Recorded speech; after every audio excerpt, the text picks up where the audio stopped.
ولا هو maxay ummadan wada kada diiranay meesha fadhida ilaahay ma keenay soo cudure orintaas waa kaftan dhalinyarteeni waxaad muddo baashin cuqdadka wada qaatay mid arkaysa muraayid isku eegayo kolbees ka cadhoonayd muddo inuu $50 isku leeyahay isagu ama muraayid way daarta u sameeyay mid baa intuu xagaar jeel mariyay dhinacaana bixii ku rogay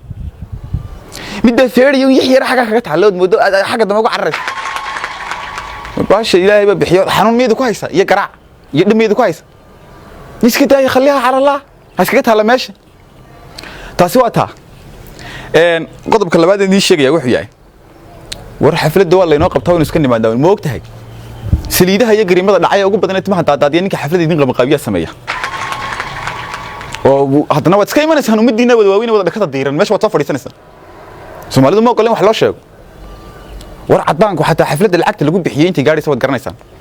boqolkiiba 740 baa cadaanka dan yara miyay wax u qabto iyaga wax u siiyaan muxuu inaga wax inagu qabanayeen ujeedada jirin wadadka ibni aadanka dadka muslimiinta ah waxa la dagaalamaa waa qalbigooda iyo maskaxdooda marka hore qalbigooda la dagaalamaa waa aqeedadooda oo ta diinteeni la fasahaadiya carruurteeni diinta ka wada baxayso ee qolba firqad sheegtay qolba meel ku diinta lafteedii khilaaf ku taagan yahay midna waa maskaxda oo qofku wuxuu i'tiqaadsan yahay wax iska qaban karayo ee uu diidi karayo wax yeeli karayo idinka Soomaalida markii maskax iyo qalb mid baleedi ka waayay ayaa dhakadiin loo soo dhigtay diiranayd ee meesha taal oo dhakadiin laga talnay maanta bidaar leedin qabanay ilaahay baan ku dharshay adigu xaflad baa leedin qabanay maxaa loo qabanay ma daawo maalinta bidaarta ma kullu ilaahay tamid ka soo saaray ma roob mid ku daasini warano mid baan idin sheegay idinku aabayaashii Soomaalida marka halkaas wada fadhiisataan maxaad carruurtiinu malaynaysan iyo guriyini maxaa ku dambeeyay marka halka fadhidaan war Afrika talaal baa la keenaa dabargo ah oo carruurta lagu dabargoynayo guriyaha laga soo saaraya talaal yar baa la siinayo wasiirka caafimaadka ka saayo TV ka hadlaya ana dandamiya caadi caadi ku tahay farjir baa loogu talagalay farjir baa tahay nibada lagu soo diriyay taa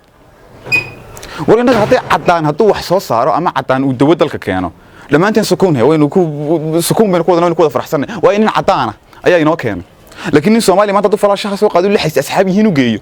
markaas shaahir taxliineen muuna sixriya maanta malaha shaahir nagu keen jirni waa bila hayl mid oranaya waa bila sonkor yani ninka gaalka ahaa ee cadow Allah ahaa ee inaga cadowga inoo ahaa ee ilaahay diidana wuxuu keenay sukuun wad ku faraxsantahay waa wax fiican weey laakiin walaalka wuxuu ku soo warnaga Soomaalida wallahi hadii Soomaalida ninka mid $5 la siiyo oo lagu Soomaalida mar ilaahay way naga hayee wallahi gambu inaga dhigaya wallahi yani midino la hareyn wallahi warnaga ilaahayna inoo ma xuma cadaanna inoo ma xuma ee inaga isku xun ninka cadaanka soo degay dawladda waxay muxuu yahay dawladda lagu keenay carruurta la siinay dad wadan kasta caalam wuxuu leeyahay qolo taxliilisay dawooyinka oo fariisto oo dawladdu halka ka timid iyo waxay wadato inagu inta mid meegan dadka xun baad digaysan wax la sheegay ma guli Cabdisraado ka soo kacay iga qabo bidaarta leeyahay dhikarba leeyahay xagga igu soo socdaa aan kugu soo gaaray war waxaan idinka tagaya wassalaamu calaykum hay